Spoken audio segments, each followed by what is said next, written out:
고백합시다. 진리 안에서 자유하라. 진리 안에서 자유하라. 진리. 예수님이 이 땅의 빛으로 생명으로 이 땅에 오셨음을 사도 요한이 고백하면서 1장 14절 앞으로 넘어가서 1장 14절 한번 같이 보십시다. 1장 14절 보면 합동합니다. 말씀이 육신이 되어 우리 가운데 거하심에 우리가 그의 영광을 보니 아버지의 독생자의 영광이요 은혜와 진리가 충만하더라. 아멘. 은혜와 진리가 충만하다. 그래서 우리가 예수님이 이 땅에 어떻게 오셨는가? 은혜를 위하여 오셨고 진리를 위하여 오셨다라고 얘기합니다. 그래서 은혜와 진리 교회라는 교회 이름도 있고 그러죠. 은혜와 진리. 자, 은혜는 뭐냐? 은혜라는 것은 내 힘과 내 능력으로 얻을 수 없는 귀한 것을 우리에게 주신 그 모든 것. 근데 그 은혜의 근원이 주님이시기 때문에 주님 우리에게 값없이, 우리에게는 값이 없는 것 같지만 그러나 주님 편에 본다 그러면 당신의 목숨을 지불하시고 우리에게 주신 귀한 생명이죠. 그래서 가장 귀한 은혜는 뭡니까? 구원받는 거죠. 구원. 그래서 에베소서 2장에 너희가 그 은혜를 인하여 믿음으로 말미암아 구원을 받았으니 이것이 너희에게서 난 것이 아니요. 그러니까 구원의 근거가 우리에게 있다 그러면 우리는 자랑도 하고 내가 이렇게 했더니 구원받았어. 그럴 텐데 구원이 은혜이기 때문에 자랑할 것이 없다라고 말씀하고 있죠. 너희에게서 난 것이 아니요 하나님의 선물이라. 은혜를 다른 말로 표현하니까 선물이라고 표현하고 있고요. 그 선물이라는 것은 뭡니까? 내 힘과 내 의지와 이런 것에 상관없이 주신 이의 의지에 따라서 우리에게 주어진 거죠. 그래서 예수께서 오늘 말씀하기를 진리를 알지니 진리가 너희를 자유롭게 하리라. 진리가 뭐냐? 진리를 알아라. 진리를 알 때에 진리가 자유롭게 된다라고 말씀하죠. 그러니까 예수님이 이 땅에 오셔서 은혜와 진리가 충만하다. 즉 진리의 본체, 진리의 근원이 예수님이신 것을 성경은 말씀하고 있죠. 그래서 그러면 우리가 진리의 본체, 진리의 근원이 예수님이신데 우리는 그러면 진리의 핵심이 뭐냐? 진리라는 것은 우리가 아는 것처럼 변하지 않아야 되는 거겠죠? 시대와 상황에 따라서 변한다면 진리가 아닐 겁니다. 그러나 변하지 않는 것은 결국 하나님의 말씀은 변하지 않는다. 하나님 말씀이 변하지 않는다는 얘기는 하나님이 변하지 않는다는 얘기니까 우리 하나님의 말씀이 진리요 하나님이 진리다라는 것을 우리가 인정할 수 있습니다. 그래서 변하지 않는 하나님의 말씀. 그러면 오늘 31절은 또한 그렇게 말하죠. 그러므로 예수께서 자기를 믿은 유대인들에게 이르시되, 그러니까 이 당시에 많은 사람들이, 많은 무리들이, 많은 유대인들이 예수님을 따랐어요. 예수님을 따르고 예수님을 메시아로 인정했죠. 근데 그들이 믿는 메시아는 그들의 영혼을 저 지옥 권세에서 건져내서 영원한 천국으로 인도할 영적인 메시아가 아니라 그저 자기들을 로마의 압제로부터 건져내 줄 정치적인 메시아, 세상적인 메시아, 자기 자신들의 육신의 욕심을 채워줄 그런 메시아로만 쫓았던 거죠. 일례로 우리 6장에서 예수님이 오병이어의 이적을 행하셨을 때 수많은 무리들이 예수님을 자기들의 왕으로 삼으려고 하는 그런 모습이 있었죠. 그러다 보니까 예수님이 어땠습니까? 제자들을 빨리 벳세다 들녘에서 다시 가버나움 쪽으로 배를 타고 돌려보내시고 예수님은 산에 올리셔서 기도를 하셨던 거 아니겠어요? 그 기도하는 가운데 제자들이 풍랑이 일어서 막 배에서 헤매고 있는 그때에 주님이 무리를 걸어서 제자들에게 돌아오시는 그런 모습이 있었죠. 이처럼 많은 무리들은 예수님을 따를 때 자기들의 육신의 욕심을 채워주는 메시아로만 예수님을 따랐던 거죠. 그래서 오늘 31절도 역시 마찬가지. 그러므로 예수께서 자기를 믿은 유대인들, 즉 예수님을 메시아로 믿었다 할지라도 이들이 예수님을 믿는 그 모습은 영적인 죄화물로 죽었던 그들을 영원한 천국으로 인도할 그런 메시아로서가 아니라 그저 로마의 압제로부터 자신들을 구해줄 정치적인 메시아로 믿었던 거죠. 뿐만 아니라 오병이어의 이적을 행하셨던 것처럼 물이 변하여 포도주가 되게 하셨던 것처럼 왕의 신하를 죽은 가운데서 살리시는 그런 능력의 메시아로서 그들은 예수님을 따랐던 거죠. 왜냐하면 그런 메시아를 따를 때 자기 자신들에게 무엇인가 유익함을 얻을 수 있겠다라는 그런 생각이 있었기 때문이죠. 그런데 주님은 말씀하기를 너희가 내 말에 거하면 참으로 내 제자가 되고 진리를 알지니 진리가 너희를 자유롭게 하리라 라고 말씀하고 있습니다.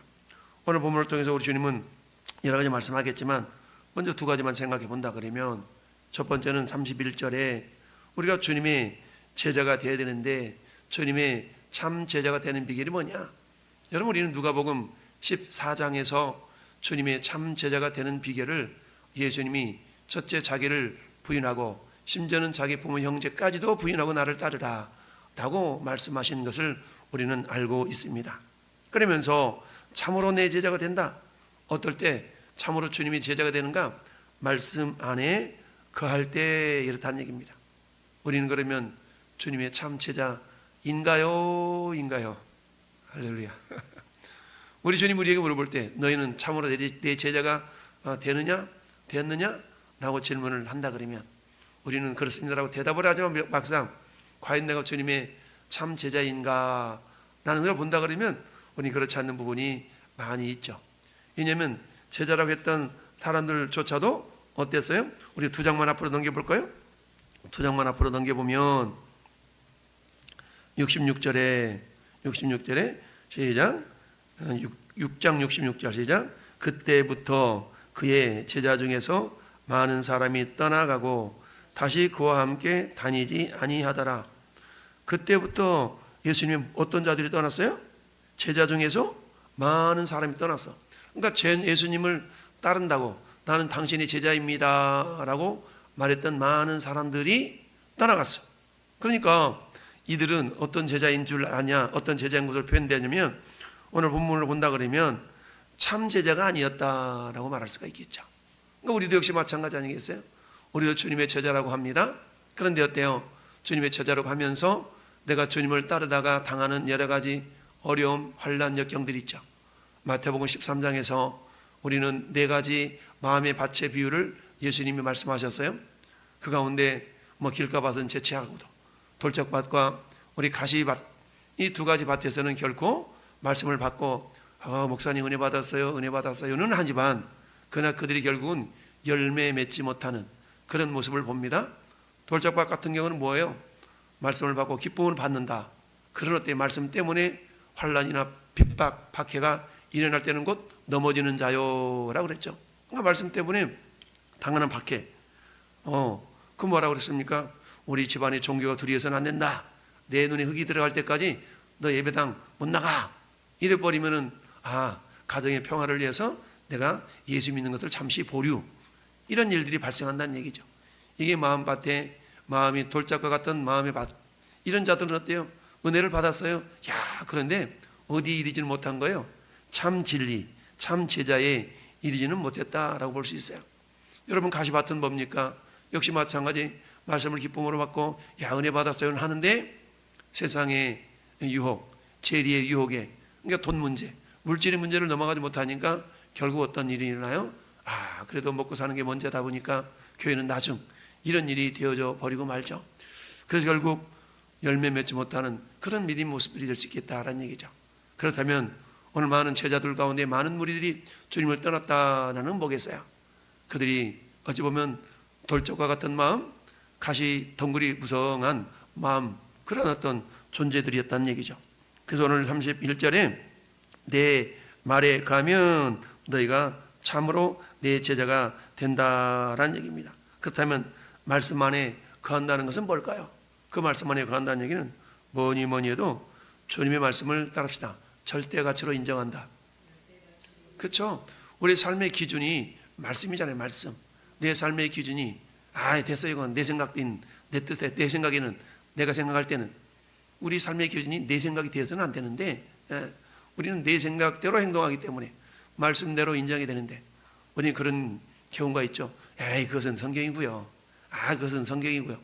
그건 성경이고가 아니라 그 성경이기 때문에 우리가 그 성경의 기준에 살아가야 되는데 그렇지 않은 모습이 있다는 얘기죠. 그래서 우리가 말씀 안에 거함으로 참 제자가 되는 비결은 뭐니 해도 주님의 말씀을 절대 삶의 가치로 우리가 인정할 수 있어야 됩니다. 할렐루야. 두 번째는 뭘까요? 말씀 안에 거한다는 얘기는 절대 가치로 인정했다면 그 말씀을 배우고 익히는데 힘을 쏟아야 될까요? 쏟아야 될까요? 당연하죠. 배우고 익히는데 최선을 다할 수 있어야 되지 않겠습니까? 그래서 우리는 툭탁 성도가 되면 안 된다. 덮어놓고 믿으면 안 된다. 라 그랬어요. 그래서 말씀을 사모하고 상고하고 이런 어떤 믿음의 사람들이 되어야 되겠죠. 그러니까 베레아 사람들은 데살로니가 사람들보다 더 신사적이어서 하나님의 말씀이 과연 그러한가 하여 상고한다 그랬죠. 복 있는 사람은 어때요? 주의 말씀을 주야로 묵상하는 자로다 라 그랬죠. 이처럼 하나님의 말씀, 주님 말씀을 절대 가치로 인정하면서 또한 그 말씀을 배우고 익히는 일이 오늘도 성경 공부해야 돼. 오늘도 성경 공부해야 돼. 오늘도 성경 읽어야 돼. 이런 자세가 아니라 즐거워하는 자세로. 할렐루야. 마치 주님이 삭개오한테 뭐라고 그래? 삭개오야, 말 내려와. 오늘 내가 네 집에 유하여야 되겠다. 그랬더니 삭개오가 어떻게 했어요? 즐거운 마음으로 영접했다 그랬거든요. 즐거운 마음으로 예수님을 영접했다 그랬어요. 이와 같이 우리는 말씀을 대할 때에 즐거운 마음으로 말씀을 대할 수 있어야 됩니다. 할렐루야. 네. 이런 자라야만이 말씀 안에 거하고 그런 자라야만이 주님의 참 제자가 될 수 있다는 얘기죠. 그러면 우리 말씀을 배우고 익혔어. 그런 말씀을 배우고 익혀서 어디다 써먹어야 돼요? 우리의 삶의 실생활에 그 말씀을 적용하며 살아야 되겠죠. 이처럼 우리가 말씀 안에 거한다는 것은 첫째는 말씀을 절대 가치로 우리가 인정하는 것이요. 두 번째는 절대 가치로 인정한 그 말씀을 내가 즐거운 마음으로 묵상하며 배우는 일에 최선을 다해야 될 것이고, 세 번째는 말씀을 익히고 배웠다면 그 말씀을 나의 삶의 현장 가운데 하나하나 적용시켜 나가는 거죠. 이렇게 살다 보면 어때요? 우리의 삶이 작년보다 올해, 지난달보다 이번 달보다 다음 달이 내 삶에 그래도 어느 한 부분이 달라진 모습이 있을 수가 있는 것이죠. 그러다 보면 어때요? 야, 저 사람 바뀌었네, 저 사람 변화됐네, 뭔가 달라졌어 라고 세상이 우리를 바라볼 때도 그런 모습으로 바라봐질 수가 있는 거죠. 이렇게 해서 우리가 참 제자가 되고, 그 다음에 어때요? 진리를 알지니 진리가 너희를 자유롭게 하리라 라고 말씀하고 있습니다. 진리가 너희를 자유롭게 하리라. 여러분, 진리가 너희를 자유롭게 한다. 그 진리라는 것이 예수 그리스도이시고 예수님이 가르치셨던 핵심이 뭡니까? 핵심은 하나님의 나라, 천국 복음 아니겠어요? 그래서 예수님이 세례 요한에게 세례를 받으시고 처음으로 외쳤던 복음의 말씀이 뭡니까? 회개하라, 천국이 가까이 왔느니라. 천국 복음이었죠. 이처럼 두 번째, 진리를 알지니 진리가 너희를 자유롭게 하리라. 자유롭게 하리라. 여러분, 예수님은 우리를 자유케 하시는 분입니다.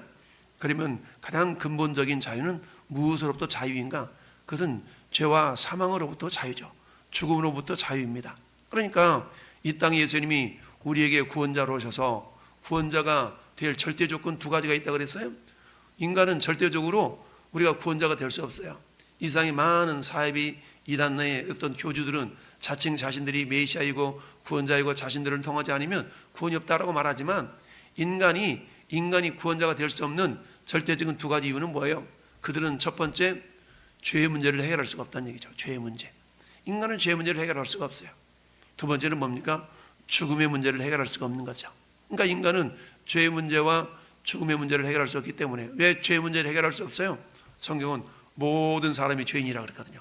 모든 사람이 죄를 범하였음에 하나님의 영광에 이르지 못하더니, 여러분, 죄인이 죄인을 어떻게 구원할 수 있겠어요? 수영할 줄 모르는 사람이 허우적거리면서 어떻게 물에 빠져 허우적거리는 사람을 건져낼 수 있겠습니까? 그러니까 죄인은 죄인을 구원할 수가 없으니까 이 세상에 있는 인간은 그 누구도 구원자가 될 수 없다는 얘기죠. 그런데 죄가 없으신 하나님이 친히 이 땅의 인간의 모습으로, 사람의 모습으로 오신 그분이 진리이신 예수님 아니시겠어요? 그래서 예수님이 은혜와 진리로 이 땅에 오셨기 때문에 예수님만이 유일한 구원자가 될 수 있다. 두 번째 절대 조건이 뭐예요? 죽음의 문제, 사망의 문제죠. 이 죽음의 문제를 해결할 수 있는 존재는 그 누구도 없어요. 이 땅에 자칭 메시아라고 했던 수많은 사람들은 다 죽었어요. 그런데 주님만은 어때요? 우리 모든 죄짐을 다 짊어지시고 죽으셨다가 사흘 만에 부활하신 거 아니겠습니까? 왜 예수님이 부활하셨어요? 예수님은 죄가 없기 때문이죠. 죄 때문에 우리 모든 인류의 죄를 짊어지셨고 죄 때문에 죽으셨다가 또한 예수님은 죄가 없으시기 때문에 다시 부활하신 것이시죠. 따라서 우리가 죄 문제를 해결하면 받는다면 따라합시다. 죽어도 다시 산다. 그렇죠? 죄 문제를 해결을 받는다면 죽어도 다시 사는 죽음으로부터의 자유함을 누릴 수가 있는 것이죠. 그러니까 죄와 사망으로부터의 자유함을 누린다는 것은 진정한 자유죠. 이 자유를 통해서 어때요? 우리는 주님과 동행하며 영원한 진리가 되신 주님의 복음 안에서 영원한 하늘나라를 향해 달려나갈 수가 된다라는 이야기입니다. 그렇습니다. 오늘 말씀 안에 살 때에 우리에게는 천국 구원의 영생의 비밀을 알므로 말미암아서 이 땅 인생이 전부가 아니라 영원한 하늘의 나라, 하늘나라가 있음을 기억하면서 오늘 주님께서 말씀하기를 진리를 알지니 진리가 너희를 자유케 하리라. 여러분, 우리가 죄를 짓게 되면 어때요? 죄의 종이 되죠. 무엇인가 순종하면 순종하는 그에 대한 우리가 종이 될 수밖에 없는데, 그러나 우리 주님이 36절에도 그러므로 아들이 너희를 자유롭게 하면 죽음으로부터 자유, 죄로부터 자유, 이 두 가지 근본적인 자유를 누리게 되면 너희가 참으로 자유로우리라. 그러면 참으로 자유롭게 해서는 참으로 주님의 제자가 될 때에 참으로 자유롭게 될 수가 있다. 그럼 참된 제자는 아까 세 가지를 얘기했어요. 첫 번째, 하나님의 말씀만이, 주님 말씀이 내 삶의 절대 가치이고 절대 기준임을 인정하는 겁니다. 할렐루야. 이런 어떤 기준이 우리가 틀어져 버리면 안 되죠. 두 번째는 어때요? 그 진리, 그 말씀이 절대 가치인 것을 우리가 알았다 그러면 그 말씀을 배우고 익히는데 우리가 최선을 다할 수 있어야 된다는 얘기죠. 그러면 그 알고 나서 세 번째는 어때요? 그렇다면 그 말씀을 내 삶의 현장에서 이렇게 실천해서 나아갈 때 우리는 한 걸음 한 걸음 어때요? 주님을 닮아갈 수 있다는 얘기죠. 우리 예수님 마태복음 11장에서 그렇게 말씀하고 있습니다. 수고하고 무거운 짐진 자들아 다 내게로 와라. 내가 너희를 쉬게 하리라. 나는 마음이 오냐고 겸손하니 나의 멍에를 메고 나랍시다. 내게 배우라. 그렇습니다. 주님께 와서 배우라 라고 말씀하고 있습니다. 그러면 너희 마음에 힘을 얻으니 이는 내 멍에는 쉽고 내 짐은 가벼움이니라 라고 말씀하고 있습니다. 오늘도 주님의 말씀 안에 거함으로 우리의 모든 죄의 짐을 다 주님께 맡겨드리고, 우리가 죄의 사망의 문제는 이미 나를 믿는 자는 죽어도 살겠고 하셨던 주님 말씀처럼 우리는 이미 죽어도 다시 사는 부활의 주인공들이 되었습니다. 오늘도 말씀 안에서 주님 안에서 자유함을 누리며 그 자유함을 나 홀로 존재 가지고 있는 자들이 아니라 이 자유를 함께 흘려보내는 축복의 통로요 생명의 통로들로 오늘 하루 살아갈 수 있기를 예수님의 이름으로 축원합니다.